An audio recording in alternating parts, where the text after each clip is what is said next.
kabla yako walikuwepo wengine walishaanza. Je, hawa walioanza walipanda nini? Waliweka nini? Waliwekeza kitu gani? Kwa sababu leo wewe unateseka, lakini kuna watu walipanda vitu fulani. Naisha kusikia neno magonjwa ya kulisi. Karibia wote kwamba magonjwa ufanyaje? Kwa nini ulisi magonjwa usilisi mashamba au ng'ombe? Bwana Yesu asifiwe. Magonjwa ya kulisi, kuna watu wanaweza wakasema ni kisukari, pressure, kansa, vidogo vidogo tu vya ajabu. Bwana Yesu asifiwe. Sema kwa jina la Yesu. Kwa jina la Yesu. Kwanza leo ninakataa ulisi wa magonjwa kwa jina la Yesu. Kwa jina la Yesu. Kwanza leo ninakataa ulisi wa magonjwa. Emi, uliniambia kila mwaka kule kwenu mtu anakufa. Hatua ya kimwili, nikatoka Dar es Salaam nikaenda Arusha nikakutana na yule mama. Bwana Yesu asifiwe. Nikamwombea. Mpaka leo yupo. Na jinsi nimeongea naye.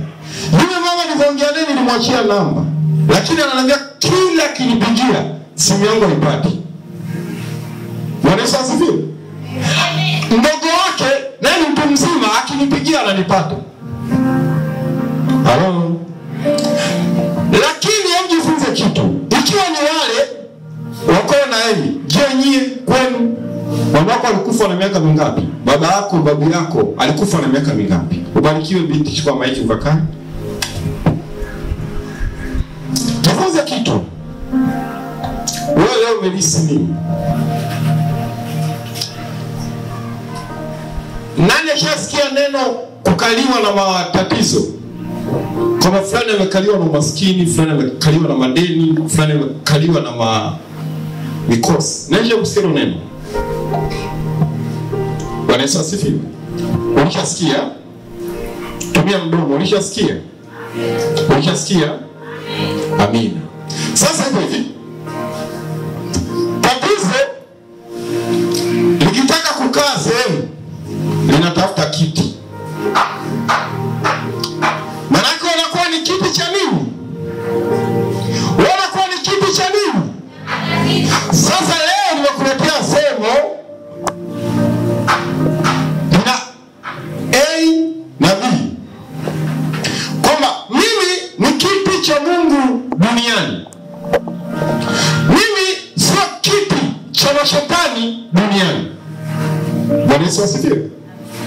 Nakumbuka wakati naanza huduma, bado nipo kwenye hatua ya kwanza ya ualimu. Natoka kanisani na kukutana na watu wanamwombea mtu, wamemwombea mtu kuanzia saa 7 mpaka saa 11 jioni. Bwana Yesu asifiwe. Mimi naye nikaingia pale kuomba mpaka saa 3 usiku mtu hajafunguka. Bwana Yesu asifiwe. Ndio kitendo ambacho kilifanya nikakasirika, sio nikasimama na mtu aliyepuka pepo msali moja. Bwana Yesu asifiwe. Au dakika 20. Kwa sababu huyo ndiye mtu aliyevunja rekodi akanifanya nizidi kumsogelea Mungu zaidi. Unalipiga, linaondoka, linarudi tena. Ninakwambia mimi niende hapo wakati huyu ni mkiti wangu. Bwana Yesu asifiwe. Huyu ni nani? Huyu ni nani? Mkiti wangu. Kiti wangu. Anasemaje kiti changu? Anasema mkiti. Je, nikuulize swali. Wewe ni mkiti wa majini? Hapana. Wewe ni mkiti wa mapepo?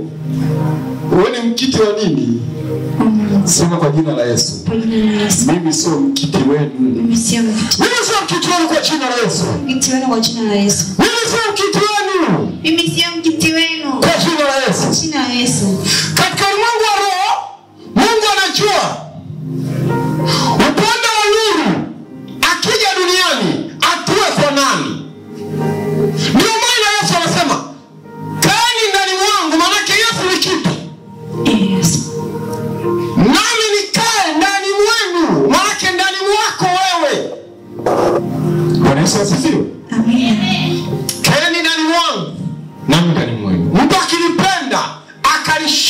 neno langu, mimi na Baba yangu tutakuja tukae. Bwana Yesu asifiwe. Kama wewe ni kiti cha Mungu duniani, lazima mema yakae ndani mwako.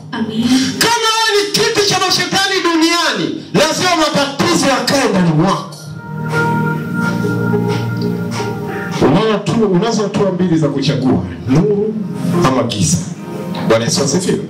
Lakini ushauri wangu mimi ni wewe uchague nuru. Bwana Yesu asifiwe. Amen. Yesu Kristo ni kiti cha rehema. Yes. Ndio maana kwa ujasiri tunakaribia, tunakisogelea. Amen. Wewe je, ni kiti cha Mungu kwenye familia yako? Kwenye ukoo wako? Kwamba wewe ni kiti cha Mungu? Mungu anapotaka kuhudumia ukoo wako, anafikia kwako ndo anaanza kuhudumia wengine? Au wewe ni kiti cha matatizo, mnaitwa vichomi? Bwana Yesu asifiwe. Kwamba yule mwenye matatizo, huyo hatumtaki. Bwana Yesu asifiwe. Amina. Kila familia ina mtu aina tofauti. Bwana Yesu asifiwe. Huyo mtu ana uwezo wa kukuletea neno akakwambia, ninakwambia lakini usimwambie yoyote. Bwana Yesu asifiwe. Hadi wewe msiko umemwambia neno alafu ukamwambiaje? Usije kumwambia yoyote. Naye anamtafuta huyo, anamwambia nimekwambia hiki na wewe usije ukamwambia yoyote. Bwana Yesu asifiwe.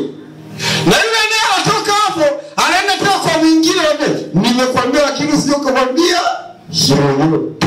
Naisha kutana watu kama hao. Kama unakutana nao ndugu, unaishi duniani utakutana nao.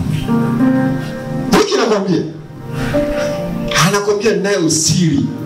Kumbuka kunaga siri ya watu wangapi? Hakunaga siri ya watu wangapi? Hakunaga siri wagani ya mtu huyo. Bwana Yesu asifiwe. Alafu mwanamume usiweke siri kwa mwanamke. Mwanamke ndio siri mwenyewe. Mwanamke anaga siri. Mimi nakwambia ukweli. Mwanamume usije ukaweka siri kwa mwanamke, kwa sababu mwanamke ndio siri. Watu wazima wanajua, watakuwa uko gizani, bado unamkuta yupo hapo, siri kaishaitoa nje. Bwana Yesu asifiwe. Halo.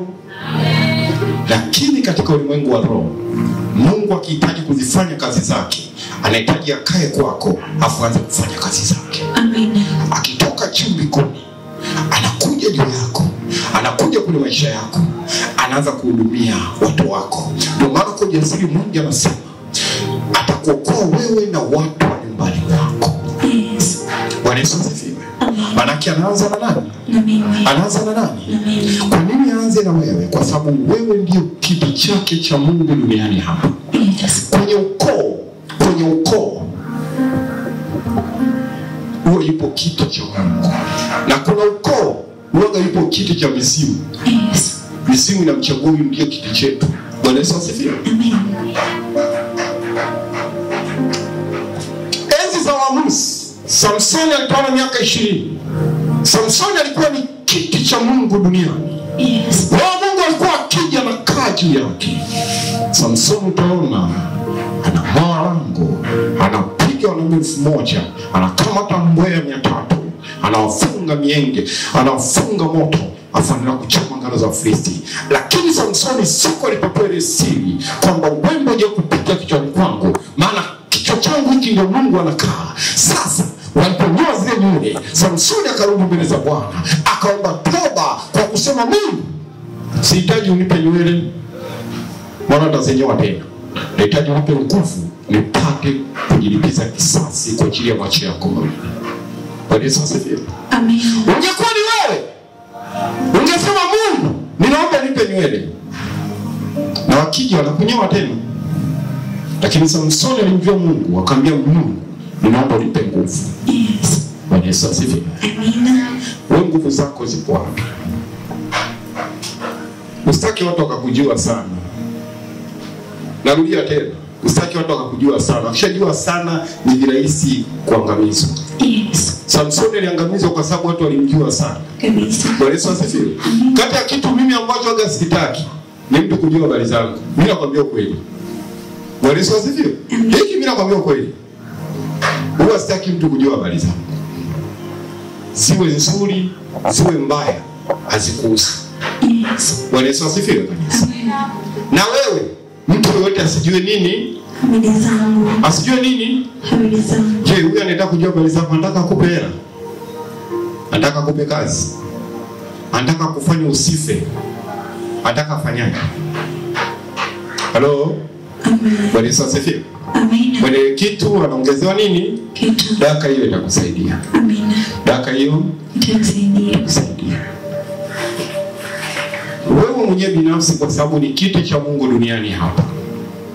Leo hii Mungu anakuja anakaa kwako au mashetani ndio anakaa kwako? Mungu anakaa kwako au magonjwa ndio anakaa kwako? Wewe ni kitu cha Mungu, sio kitu cha matatizo. Wewe ni kitu cha Mungu.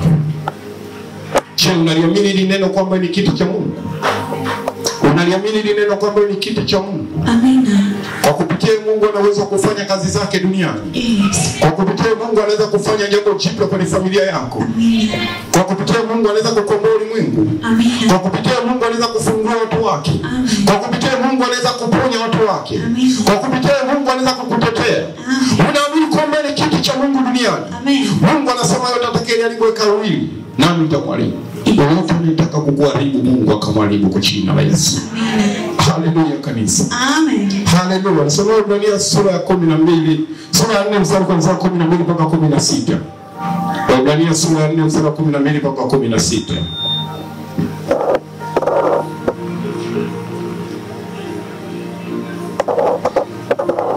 Karibu. Amina. Maana neno la Mungu li hai. Neno la Mungu ni hai. Tena lina nguvu. Tena lina nguvu. Tena lina ukali. Tena lina ukali. Kuliko upanga. Wao wote kataa kuwili. Tena la choma. Hata kuzigawanya nafsi na roho. Na viungo. Mafuta yaliyomo ndani yake.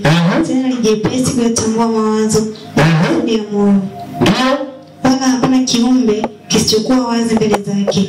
Lakini vitu vyote viutupu hufunuliwa machoni pake aliye na mambo yote. Basi iwapo tunaye kuhani mkuu aliyeingia katika mbingu, Yesu mwana wa Mungu, na tuyashike sana maungamo yetu. Endelea kwa 16. Amina. Kwa kuwa hamna kuhani mkuu asiyeweza kuchukuana nasi katika mambo yetu ya udhaifu, bali yeye alijaribiwa sawasawa na sisi katika mambo yote bila kufanya dhambi. Basi na tukaribie kiti cha neema kwa ujasiri, ili tupewe rehema na kupata neema ya kutusaidia wakati wa mahitaji. Rudia huo mstari. Basi na tukaribie kiti cha neema kwa ujasiri, ili tupewe rehema na kupata neema ya kutusaidia. Karibia kiti cha nini? Cha rehema. Wewe ni nani? Wewe ni kiti cha Mungu kwenye familia yako. Wewe ni kiti cha nani? Cha rehema. Je, una uhakika kwamba ni kiti cha Mungu kwenye ukoo wako? Kwamba kwa kupitia ya ukoo wako, Amina. kama jinsi Ibrahimu alivyokuwa kiti cha Mungu duniani hapa, Mungu akamfanya kuwa baba kimwili, lakini kiroho Mungu alikuwa akija anafikia kwa Ibrahimu, anamuita rafiki yake. Hello. Amina. Kaka Mungu alipotaka kuiangamiza Sodoma na Gomora, Ibrahimu anamwambia wakiwepo wenye haki 50 utaangamiza pamoja na wao. Haleluya. Amina. Wewe unaamini kwamba ni kitu cha Mungu? Yes. Kama unaamini piga kelele. Amen. Au amini. Hiyo ni kelele kweli. Naisha kuangalia wacheza mpira. Washabiki huwa wanaambiwa piga kelele. Utasikia Halo? Amen. Kama unaamini wewe ni kitu cha Mungu duniani, piga kelele.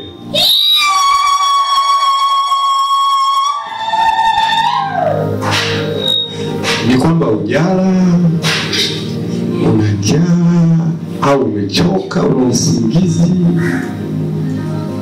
Kwamba ni nini yani? Nani ni mshabiki wa mpira? Mmoja tu. Wengine sio washabiki wa mpira. Kushabikia mpira ni dhambi, sio dhambi? Si ni mchezo? Sasa mchezo sio dhambi. Sio jamani? Haya, wangapi ni washabiki wa mpira? Wanaweza kuongezeka. Haya, washabiki wa mpira mshangilie Yesu. Amina. Amina. Hizo za watu wangapi? Za watu wangapi? Umesikia mjasikia? Hebu rudieni tena nyuma wawili. Amina. Haya sasa. Mshangilieni Yesu. Zile zimeenda wapi?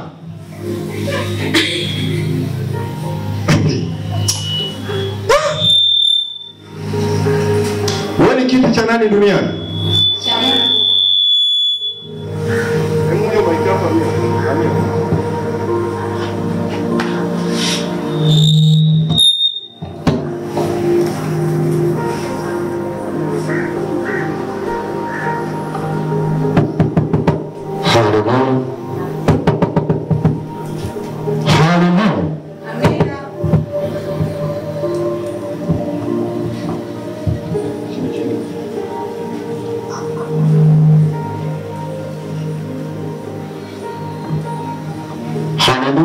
Amen. Wewe ni kitu cha nani? Cha Mungu. Wapi? Duniani. Mungu anahitaji kufanya jambo jipya kwenye familia. Amen. Anatafuta mtu mmoja atakayesimama ili kujenga boma. Amen. Mungu anahitaji kufanya mabadiliko kwenye familia. Amina. Anatafuta mtu mmoja atakayesimama pamoja na yeye. Yes. Mungu anahitaji kufanya mabadiliko kwenye jamii.